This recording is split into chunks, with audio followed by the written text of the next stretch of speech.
প্রথমেই জানাই সবাইকে নবমীর অনেক অনেক শুভেচ্ছা। হ্যালো, তো আমি তিয়া। তো কাল আমরা তিনজন বেরিয়ে পড়েছিলাম জগদ্ধাত্রী ঠাকুর দেখার জন্য। আর জগদ্ধাত্রী ঠাকুর মানেই তো চন্দননগর। স্টেশনে পৌঁছে দেখি ওখানে প্রচন্ড বৃষ্টি পড়ছে। প্রথম প্যান্ডেলটা ছিল খলিশানির, আর সেই প্যান্ডেলটা আমাদের ছাতা নিয়ে দেখতে হয়েছিল।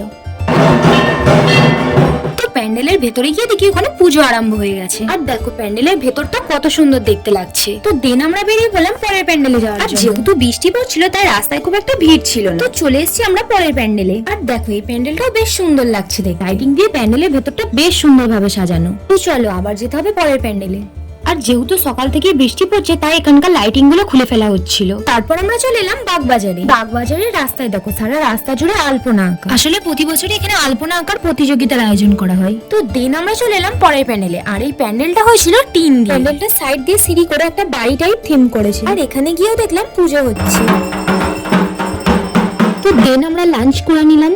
তারপর একটা আইসক্রিম খেয়ে বেরিয়ে পড়লাম পরের ঠাকুরটা দেখতে যাওয়ার জন্য। তো এই প্যান্ডেলটা দেখে তো তোমরা নিশ্চয়ই চিনতে পারছো, এটা হলো হেলাপুকুর। আর এখানে মা এবারে হীরের গয়নায় সেজে উঠেছে। তো দেখো কত সুন্দর লাগছে দেখতে। তো দিন আমরা এখানে সুন্দর সুন্দর কিছু ছবি তুলে নিলাম।